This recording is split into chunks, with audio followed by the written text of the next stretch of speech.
বিদেশিদের হবে না। স্লোগান হবে আমার বন্দর আমার মা, আমার বন্দর আমার মা, বিদেশিদের হবে না। আমার বন্দর আমার মা, বিদেশিদের হবে না। আমার বন্দর আমার মা। অন্তর্বর্তীকালীন সরকার ডক্টর ইউনূস এবং যে সকল উপদেষ্টারা আছেন সবাইকে হুঁশিয়ারি করছি, আমার বন্দর আমার মা, বিদেশিদের হবে না। সবাই বলেন আমার বন্দর আমার মা, বিদেশিদের হবে না। প্রিয় ভাইয়েরা, দীর্ঘদিনের সংগ্রামে আমাদের যে বন্দরগুলো আছে, দীর্ঘদিনের সংগ্রামে আমাদের এই বন্দরগুলো লাভজনক হয়েছে। যেমন নিউ মরিন বন্দর, একবারে বাংলাদেশের নিজের টাকা দিয়ে করা এই বন্দরটা, এবং এই বন্দরটা আমরা লাভ করছিলাম, প্রফিট করছিলাম, সরকারের লাভ হচ্ছিল। ডক্টর ইউনূস কি করলো? ৩৯ বছরের রেকর্ড ভেঙে দিয়ে ৪১% চার্জ বাড়িয়ে বিদেশিদের দেওয়ার জন্য ঘোষণা দিল। আমার কথা, তুমি বিদেশিদের দিয়ে দেবা ভালোর জন্য, তাহলে তুমি কেন ৪১% চার্জ বাড়াইলা? দেশের কোম্পানি ৪১% চার্জ অতিরিক্ত লাগলো না, তুমি বিদেশিদের দেওয়ার আগে ৪১% চার্জ বানাইলা।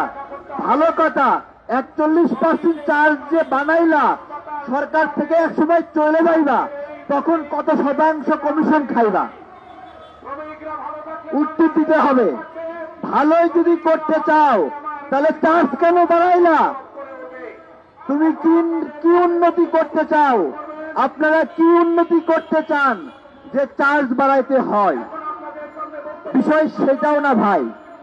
দেশের যদি ভালোই করে জনগণ খুশি হবে কি? দেশের ভালো করলে জনগণ খুশি হবে না?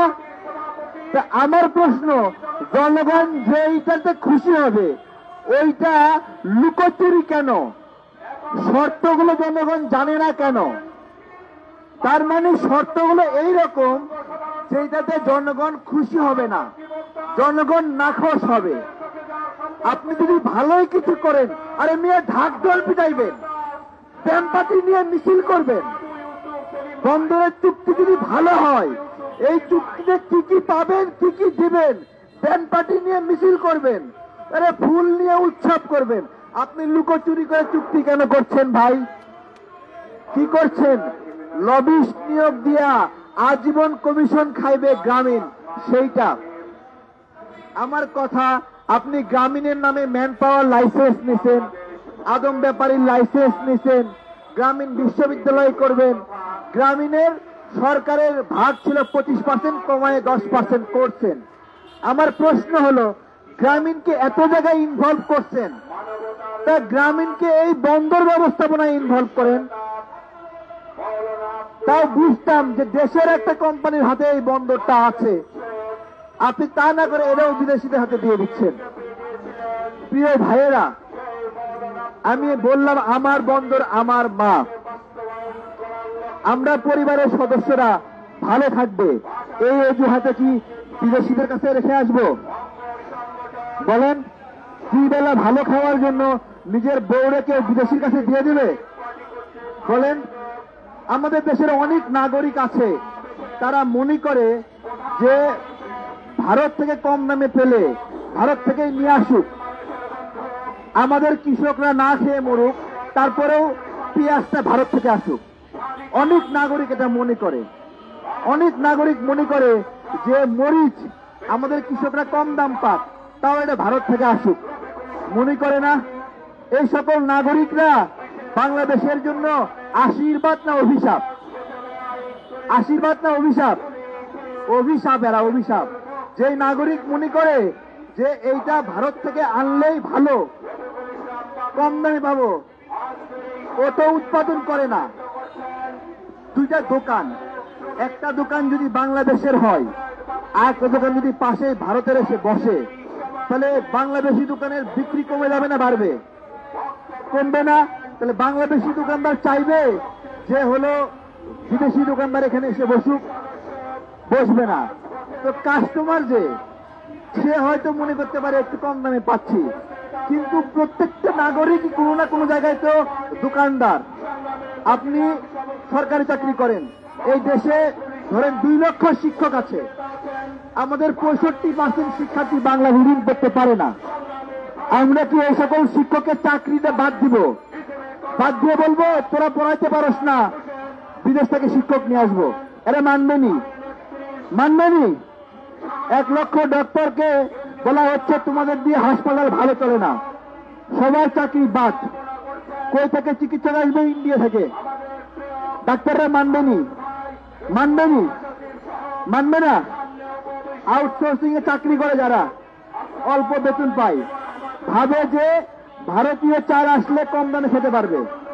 আমার কথা, আপনি আউটসোর্সিং এ চাকরি করেন, আপনাকে বাদ দিয়ে যদি ভারত থেকে একজন আউটসোর্সিং এ চাকরি নিয়ে আসা হয়, আপনি মানবেননি? এগুলো হলো সার্বভৌমত্বের ব্যাখ্যা। যেই ব্যাখ্যায় উঠে আসে আমার অর্থনীতি কিভাবে চলবে। আমার অর্থনীতির একটা অংশ বিদেশিদের হাতে দিলে ওটা বিদেশে চলে যায়। বাংলাদেশের একটা ব্যবসায়ী যদি এই বন্দরের লিজ নেয়, এইভাবে 100 বন্দরের যদি 100 ব্যবসায়ী লিজ নেয়, তারা কি করবে? লাভ করবে। লাভ করে টাকাটা দিয়ে একটা গার্মেন্টস বানাবে, একটা প্লাস্টিক কারখানা বানাবে, চাউলের মিল বানাবে নাকি? কিন্তু বিদেশি একটা কোম্পানি যদি এই বন্দর নিয়ে নেয়, তাহলে সে কি করবে? সে এই টাকাটা নিয়ে বিদেশে যায়, ওখানে একটা হোটেল বানাবে। এই সহজ কথাগুলো আমরা বুঝাতে পারি না। বুঝাতে পারি না কারণ সবাই দেশপ্রেমিক হয়নি। এই ঢাকা বিশ্ববিদ্যালয়ে যে একটা রুমে একজনকে মারছে, মারতে মারতে তাকে মেরেই ফেললো। আবরার ফাহাদকে বুয়েটে মারতে মারতে মেরেই ফেললো। পাশের রুমের যে ছাত্রটা ছিল ও দেখতে আসছিল? দেখতে আসছিল? আসে নাই কেন? কারণ ওর মনে কোনো মায়া নাই। তেমনি আমাদের এই দেশের বন্দরগুলো বিদেশিদের কাছে গেলে অনেকে কিছু যায় আসে না, কারণ ওদের এদের প্রতি কোনো মায়া নাই। ওরা একটু ভালো সেবার জন্য বলে বন্দর বিদেশিদেরকে দিয়ে দাও, তারপরে রেল স্টেশন বিদেশিদেরকে দিয়ে দাও। ওরা আরেকটু ভালো সেবা পাওয়ার জন্য বলে যে আমাদের এয়ারপোর্ট বিদেশিদেরকে দিয়ে দাও। তো সব বিদেশিদেরকে দিয়ে দেবে, তোমার মসজিদ মন্দির তোমার ঘর এগুলো বিদেশিদেরকে দিয়ে দাও, সব ভালো চলবে। প্রিয় ভাইয়েরা, ভালো চলাটা কোনো বিষয় না, আমরা চালাই কিনা সেটা হলো বিষয়। আমরা যদি খারাপও চালাই, মানে একটু খারাপও হয়, তারপরেও আমরাই চালাবো আমার দেশ। এই যে উপদেষ্টারা যারা আছেন, আপনারা এ দেশ ভালো চালাতে পারেন নাই, তাহলে পদত্যাগ করে তাহলে ডোনাল্ড ট্রাম্পকে বাংলাদেশের প্রধান উপদেষ্টা বানায় দেন। হয় নাকি এগুলো? এরা দেশ এবং রাষ্ট্র কি এরা সেইটাই বোঝে না। রাষ্ট্র কি হবে স্বয়ং সম্পূর্ণ হয় ওইটাই বোঝে না। আরে পাগল, একটা দেশ যদি স্বনির্ভর না হয়, অন্যের কাছে হাঁটু গেড়ে বসতে হয়, অন্যের কাছে নথি স্বীকার করতে হয়, অন্যকে সেজদা দিতে হয়, তাহলে আমরা কি সারা জীবন অন্যকে সেজদা দেব? আমরা কি ভারতের কোল থেকে এই দেশকে উদ্ধার করছি আমেরিকার হাতে দেওয়ার জন্য, চায়নার হাতে দেওয়ার জন্য? আমরা কোনো বিদেশি আগ্রাসন মানব না। আজকে জাতীয় নাগরিক জোটের পক্ষ থেকে আমরা বলছি, এই বন্দর নিয়ে আমরা লিফলেট কার্যক্রম করব। আজকে ট্রায়াল হইল, অল্প কিছু মানুষ এখানে বসছি, সারা বাংলাদেশে দরকার হলে আমরা হরতাল এবং অবরোধ দেব। তারপরেও ডক্টর ইউনূসকে এই বন্দর বিদেশিদের হাতে দেব না। আমরা বুঝতে পেরেছি 2 দিন পরে ক্ষমতা ছাড়বে, যাওয়ার আগে আজীবন কমিশন পাওয়ার ব্যবস্থা করে যাচ্ছে। আজীবন ডিপি ওয়ার্ল্ড কমিশন দেবে, ডেনমার্কের কোম্পানি। উনি তো আবার দেশি কমিশন পছন্দ হয় না, বিদেশি কমিশন প্রয়োজন, যাতে ধরা না খায়। তো এইটা আমরা রোধ করবো ইনশাল্লাহ। ধন্যবাদ সবাইকে। এই মুহূর্তে বক্তব্য দিবে আজকে প্রোগ্রামের সভাপতি গিয়াসউদ্দিন খোকন ভাই। বিসমিল্লাহির রহমানির রহিম।